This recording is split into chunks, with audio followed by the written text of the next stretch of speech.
تعالیٰ میں 22 تاریخ کے بعد، کیونکہ کورٹ کی ہیئرنگ ہے، اس سے پہلے اس پہ ڈیبیٹ کرنا ذرا مناسب نہیں ہوگا۔ بہت سارے بھائی اس بات پہ بھی ناراض ہو رہتے ہیں کہ اس میں اپنا نہ دیں، جب میٹر کورٹ میں ہے تو اپنا اوپینین نہ دیا کریں۔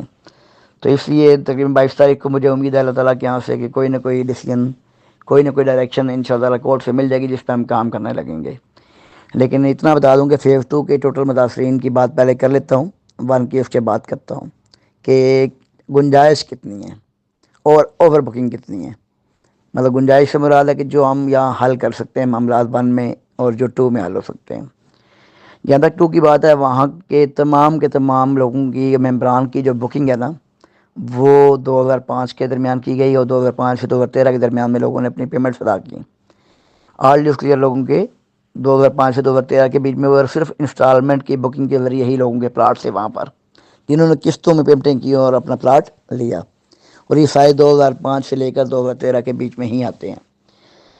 ان لوگوں کے انشاءاللہ تمام کے تمام کو ہمارے ٹرنیور میں انشاءاللہ تعالیٰ 100% پلاٹ ڈیلیور ہوں گے، اور بہت جلد انشاءاللہ مجھے اللہ کے یہاں سے امید ہے کہ اس ڈیٹ آف ہیئرنگ سے پہلے ہمیں LOP اپروو مل جائے گا، چونکہ پروسیس مکمل ہو کر ممبر سب کی ٹیبل پہ ہے فائنل سائن کے لیے۔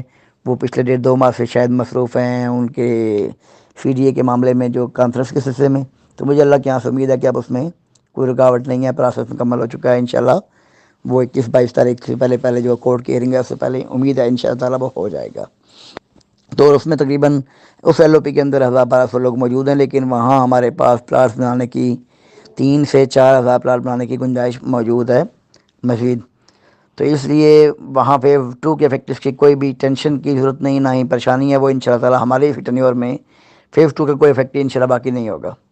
جہاں تک فیز 1 کی بات ہے، فیز 1 میں جو اس وقت کیپٹل انکلیو کی سائڈ ہے، نیول کی سائڈ ہے، اس طرف مین روڈ ہے، جو لینڈ اویلیبل ہے اگر وہ ہم خرید بھی لیتے ہیں ساری کی ساری، تو میکسیمم 500 سے 1000 لوگ کلیئر ہوں گے فیز 1 کے اندر۔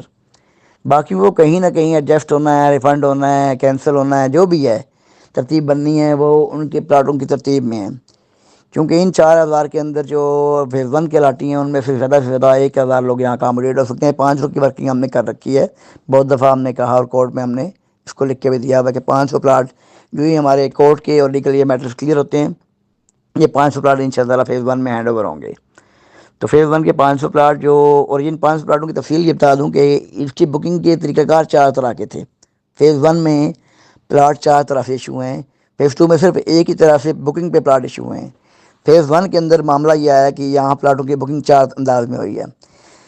بکنگ کے پلاٹ بیسیکلی 2005 سے پہلے جو آرڈیو قسطوں والے پلاٹ تھے وہ ختم کر دیے گئے۔ 98 سے لے کر 2005 کے درمیان میں بکنگ جاری رہیں، اور 2005 کے بعد بکنگ کا سلسلہ بند کر دیا گیا۔ اس کے بعد لوگوں نے 1 ٹائم پیمنٹ کر کے پلاٹ لینا شروع کیے۔ مطلب پہلے انسٹالمنٹ کے ذریعے پلاٹ ہوتے رہے بکنگ کے ذریعے 2005 تک، پھر وہ فیز 2 میں 2005 کے بعد لانچنگ کر دی گئی قسطوں کے پلاٹس کی۔ 2005 کے بعد قسطوں کے پلاٹ ختم ہو گئے، لیکن 1 ٹائم پیمنٹ کر کے 2016-17 تک بھی پلاٹ الاٹ ہوتے رہے کہ آپ پیمنٹ کریں کیش پہ، اور فل پیمنٹ کر کے آپ پلاٹ لے لیں۔ لیکن ان میں سے بھی بہت سے لوگوں کو پلاٹ نہیں دیے گئے اور فائلز کریٹ ہوئیں۔ پھر اس کے بعد آگے چلتے جائیں تو لینڈ ڈیولپمنٹ کے ایگریمنٹ تھے، لوگوں نے لینڈ نہیں دی اور پلاٹ لے لیے۔ بہت سے لوگوں نے لینڈ ایگریمنٹ کیے، انہوں نے زمین کا ایگریمنٹ کیا کہ 500 کنال زمین دیں گے، 500 پلاٹ ایشو ہو گئے، لیکن زمین نہ آ سکی۔ تو اس طرح لینڈ ڈیفالٹ بھی آ گئے۔ تو لینڈ ڈیفالٹرز کی وجہ سے ڈیولپرز کی بھی کو پلاٹ ایشو ہوئے بہت سارے، جو اس وقت فائل ہیں۔ تو مطلب 4 طرح کی کیٹیگری ہیں، اور کمیشن کے اگینسٹ فیز 1 میں 5 طرح کے پلاٹ ہیں۔ پہلا پلاٹ ہے بکنگ والا، دوسرا پلاٹ ہے 1 ٹائم پیمنٹ اکٹھی کرنے والا، تیسری طرح کے پلاٹ ہیں جو لینڈ ایگریمنٹ کے ایشو ہوئے اور ڈیفالٹ ہوئے، جو لینڈ ایگریمنٹ کے ایشو ہوئے لیکن وہ پلاٹ کلیئر ہوئے، چوتھی کیٹیگری، اور ڈیولپمنٹ کے بدلے میں اور پھر کوئی کمیشن کے اگینسٹ پلاٹ ایشو ہوئے۔ تو اس انداز میں پلاٹوں کی کیٹیگری بہت ساری ہیں۔ اس کے جو ہے نا، اب کچھ لینڈ ایگریمنٹس میں لکھا ہے کہ وہ آپ ڈیولپ پلاٹ فوری طور پر دیں گے ان کو وداؤٹ سینیارٹی، مطلب ایگریمنٹس بھی کچھ اس طرح ہوئے ہیں۔ تو یہ ایک گمبھیر معاملات ہے، اسی وجہ سے اس پہ کوئی اتفاق نہ ہو سکا کہ یہ کس ترتیب میں پلاٹ دی جائے۔ ہم نے بہت کوشش کی، 3 سے 4 میٹنگ ہماری افیکٹو سے ہوئی کہ کوئی ایک فارمولے پہ ہم ایک پیج پہ اکٹھے ہو جائیں کہ ہم، اور اسی طرح کورٹ کے آرڈرز بھی کچھ 150-200 پلاٹوں کے کورٹ آرڈر آئے ہوئے ہیں تو آج سے پہلے 2000 ہمارے چارج لینے سے پہلے کے۔ تو اب تک کسی فارمولے پہ اتفاق نہ ہو سکا جس کی وجہ سے معاملہ لیٹیگیشن میں گیا اور کورٹ میں پینڈنگ پڑا ہوا ہے۔ فیز 1 کا معاملہ اب کورٹ سے ڈیسائیڈ ہونا ہے کہ ڈائریکشن کورٹ نے دینی ہے کہ کن کو پہلے پلاٹ دینے ہیں، کس ترتیب میں دینے ہیں۔ تو وہ سلسلہ کورٹ کے آرڈر کے بعد شروع ہوگا، اور 5 پلاٹ یہاں ملیں گے، باقی ہم ایڈجسٹ کریں گے۔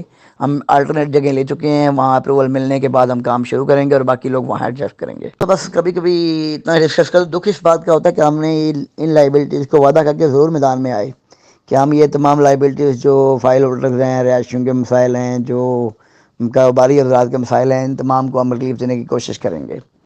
تو ان سے ووٹ لے کر ہم یہاں بیٹھے ہیں، ہمارا کام کوشش کرنا ہے۔ ہم نے کسی بندے سے بھی کسی بھی افیکٹی کو ہم نے نہیں بنایا، یہ یاد رکھا کریں کہ ہم نے افیکٹیز کم کیے ہیں، کم ہوئے ہیں ہمارے ٹرنیور میں، اور انشاءاللہ تعالیٰ ہم میکسیمم ریلیف دے کر جائیں گے، ان مسائل کو انشاءاللہ حل کر کے جائیں گے انشاءاللہ تعالیٰ۔ لیکن وہ لوگ بات چیت کرتے ہوئے اپنا غصہ، ٹھیک ہوتا ہے ان کا 15 سال سے 10 سال سے 20 سال سے پلاٹ پینڈنگ ہے، لیکن وہ یہ خیال نہیں کرتے کئی دفعہ کہ جی یہ پلاٹوں کی پیمنٹ ہم نے نہیں لی، واقعی بہت پہلے لی، ہم اس کو کلیئر کرنے کی کوشش کر رہے ہیں۔ وہ اس انداز میں غصہ کرتے ہیں کہ 15 سال پہلے آپ نے ہم سے پیسے لیے اور آج تک آپ نے پلاٹ نہیں دیا۔ وہ بلکہ تھانے کے اندر میرے خلاف بھرپور درخواستیں، اسی طرح مختلف اداروں میں درخواستیں اس انداز میں ہیں کہ والد صاحب نے ہم سے پیسے لیے 2009 میں اور آج تک پلاٹ نہیں دیا۔ تو معذرت میرے بائی نیم نہیں، ایک ادارے نے ان سے پیسے لیے ہیں، والد صاحب نے کبھی کسی سے آج تک کسی بھی افیکٹی سے کبھی بھی 1 روپیہ کسی بھی مد میں آج تک چارج ہی نہیں کیا، نہ میں نے ذاتی حیثیت میں کسی سے کوئی پیسے لیے، نہ سوسائٹی کے اندر کوئی نئے افیکٹی بنے۔ ہمارے ٹرینر کا ایک بھی افیکٹی نہیں ہے، یہ افیکٹی ہمیں ورثے میں ملے جن کو ہم حل کرنے کا وعدہ کر کے آئے اور کوشش کر رہے ہیں۔ جب گفتگو کرتے ہیں تو کائنڈلی اس انداز میں کیا کریں کہ ہمارے اس مسئلے کا حل کب ہوگا، یہ نہ کہا کریں، بلکہ درخواست دیتے ہوئے میں جا رہا ہوں، میں حیران ہوتا ہوں کہ درخواست کے اوپر لکھا تھا کہ والد صاحب نے ہم سے 2009 میں پیسے لیے۔ تو میں نے تو کبھی یار 2013 میں جناح گارڈن میں آیا تھا تو میں تو جانتا بھی نہیں تھا 2009 میں یار سوسائٹی میں کیا ہوا کیا نہیں ہوا۔ تو کائنڈلی وہ ادارے کے طور پہ ضرور لکھیں کہ ادارے نے ہم سے 2009 میں پیسے لیے اور آج تک ڈیلیور نہیں کیا۔ تو بائی نیم لکھنا میں آج تک حیران پریشان ہوتا ہوں کہ بھائی میرا نام لکھ کے درخواستیں دی جاتی ہیں کہ جی اس نے 2009 میں مجھ سے پیسے لیے۔ تو یہ تھوڑا عجیب ہے۔ میں تو 2013 میں جناح میں آیا اور جنوری 2023 سے چارج لیا ہے میں نے، اور جنوری 2023 سے نیا کوئی افیکٹی نہیں بنا، یہ پرانے ہیں جن کو کم کرنے کی کوشش ہو رہی ہے۔